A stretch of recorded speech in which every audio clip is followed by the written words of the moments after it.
नमस्कार दोस्तों, मैं आपका दोस्त विमल कुमार मिश्रा स्वागत करता हूं अपने YouTube चैनल पे, जिसका नाम है वैदिक प्राकृतिक जीवन। इस YouTube चैनल में आपको कम से कम समय दे करके आपको प्रामाणिक जानकारी मिलेगी। अच्छी जो भूमि होती है उसमें आप देखे होंगे कि कोई भी बीज अगर डाल दिया जाए तो बड़े ही आसानी से वह अंकुरित हो जाता है।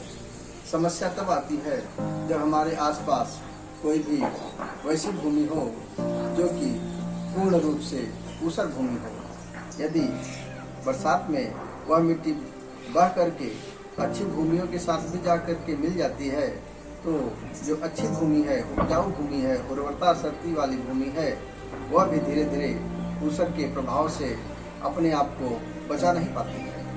दोस्तों, सोडियम कार्बोनेट, सोडियम बाइकार्बोनेट और सोडियम क्लोराइड, इन तत्वों की यदि भूमि में अधिकता हो जाती है तो भूमि का ऊपरी सतह सफेद दिखाई देने लगता है और हम ये कहते हैं कि भूमि ऊसर हो गई। इस भूमि में किसानों का जो मित्र है केचुआ, वो आपको दिखाई नहीं देगा। दूसरी बात कि उस भूमि के अंदर जो सूक्ष्म जैविक पोषक तत्व हैं उनकी भी मात्रा अल्पतम होती है। और तीसरी बात कि उस भूमि के अंदर ढेर सारी कमियां पाई जाती हैं, जिस कारण से वह भूमि ऊसर होती है। अब हम ऊसर सुधार के कार्यक्रम के बारे में आपको एक संक्षेप में चर्चा कर देना चाहते हैं। यदि हमारे पास ऊसर भूमि हो तो उसको सुधारने के लिए कुछ रासायनिक विधियां हैं और कुछ जैविक विधियां हैं।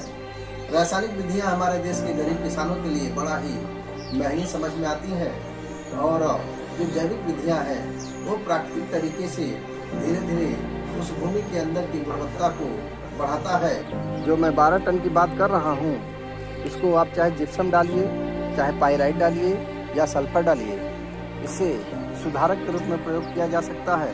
और मैंने विषय के बारे में बताया, 1360 स्क्वायर फीट में आप 250 किलो जिप्सम डाल सकते हैं। लेकिन मित्रों, मैं आपको जैविक विधियों का प्रयोग करने की सलाह दूंगा।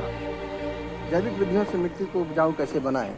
आप जो देख रहे हैं, इसमें आप देख रहे हैं कि एक ऊसर भूमि है और उसमें ढैंचे का पेड़ लगा हुआ है।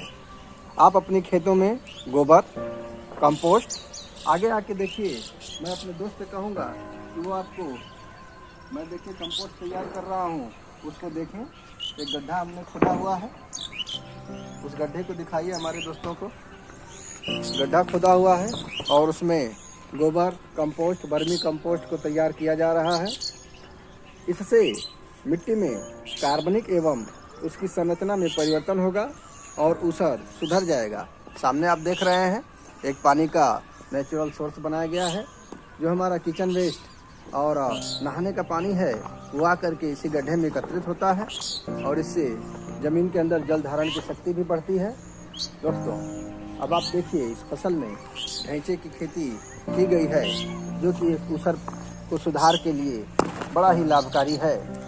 आप हरी खाद के रूप में ढैंचे की खेती गर्मियों के मौसम में करें तो इससे मिट्टी में जीवांश की मात्रा भी बढ़ेगी, नाइट्रोजन का स्थिरीकरण भी होगा, अर्थात मिट्टी में नाइट्रोजन मिलने लगेगा तथा ढैंचे की जो जड़ होती है वह मिट्टी की, ऊसर मिट्टी की कड़ी परतों को भी तोड़ने का काम करके ऊसर में सुधार लाने में सहायक है। देखिए, ढैंचे की जड़ है, यह मिट्टी की कड़ी परतों को तोड़ने के लिए काम करता है और ऊसर को सुधार लाने में बड़ा ही सहायक है।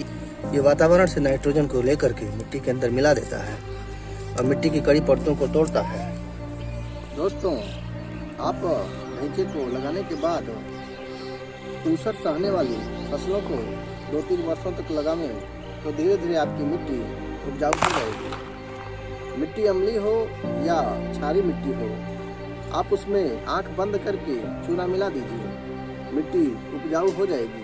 अर्थात यदि मिट्टी अम्लीय है तो उसमें भी सुधार हो जाएगा और मिट्टी क्षारीय है तो उसमें भी सुधार हो जाएगा।